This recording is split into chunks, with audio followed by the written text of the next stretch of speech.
So for the most part, what the judges look at is how it was left to factory. And we work off of these sheets that are basically just like the one that's in Lake Tahoe show, or else the one that's through our ACBS.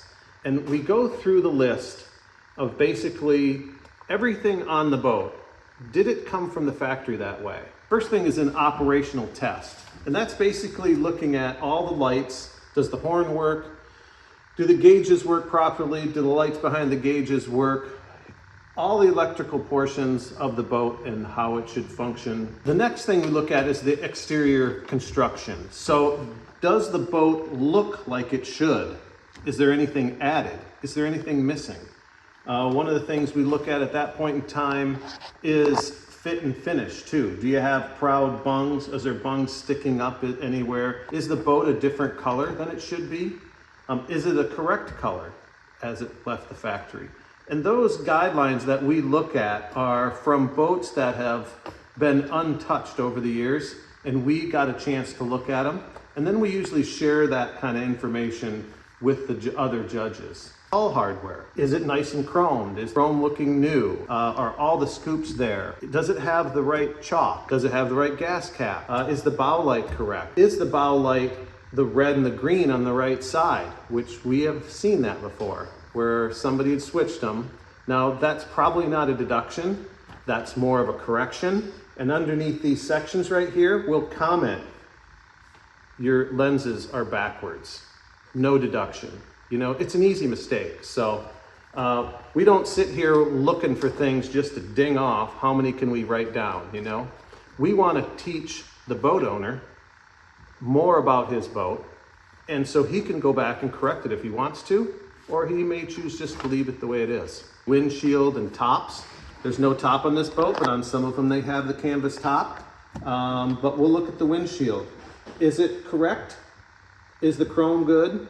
Is the glass the right color? Sometimes people put tinted glass in the glass, and that's not right. That's not the way it came from the factory. So we look at that. Does it have the stops? This windshield actually folds over and it folds down.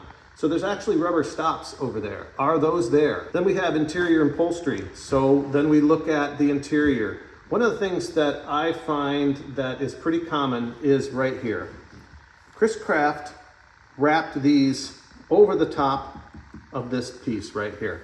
So they wrapped it over. It should go over the top. It should be just about 3 inches from the curve on both sides. So that's correct. That's a common one that you see where people don't get that right. Also, is there too much padding? We see that a lot. Is there too much padding, or is it square and fat? You know, this is exactly how Chris-Craft would have come out of the factory. Also the cushions. So pre-war should have kapok in them, and kapok is like a cotton, but it's in a bag inside of this leather cushion. And I can tell by the way it's sewed. You have these grid marks on here. I can tell that this is kapok and there's kapok in here. Also, it's all sewn, but right at the back, it has hand stitching. That's where they hand stitch and they close this bag up because they can't do it on a machine. So also 1 inch from the side, are the straps about 1 inch, and are they about 1 inch from the side? So this is a very good example of a correct Chris-Craft cushion. Even has a little tag right here that they had sewn back in. So attention to detail is super important. That's the way it came from the factory. And that's the way we judge boats. We're also looking at flooring, even down to the orientation of the flooring. Like this one has the white pyramid, and that should actually be at a diagonal, but they don't make it wide enough for us to do that.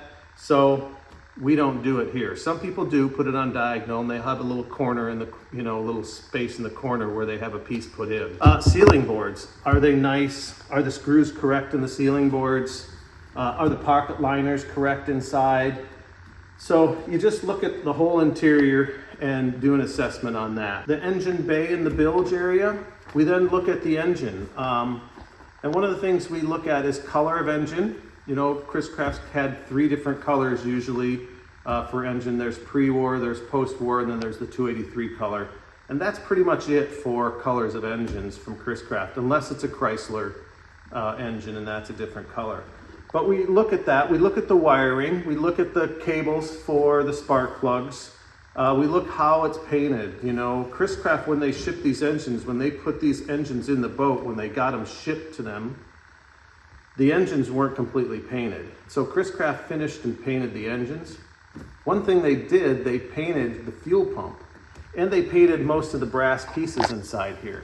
A lot of times what we'll see is that an engine is over detailed, which means that brass is polished, things aren't painted that should be painted. So that's a common one. Another good thing is your bilge. You know, you really want to make sure your bilge is clean. And also, it helps to take stuff out of the boat. We want to see back at that fuel tank. Is it the right color? Is the on and off shut off the right one? Are the downspouts painted? So it's really good to take everything out of your boat. You know, clean your bilge and make sure that the boat's nice and tidy. You also look at wiring. And then also the faces of the gauges, whether they're correct for the year. Because some of these boats came with a blue face, some of them came with silver. But the wiring is very important. We even look at how they're attached, like they use little staples. And we can get those staples. So we use those in the boats when we restore them. But are the cloth wires correct? Are they the right color? Are they the right size? And do they have the right ends on them? And also, are they routed properly? We have a lot of information on barrelbacks. That's why barrelbacks are really hard for a person to win Best of Show or International Top Winner.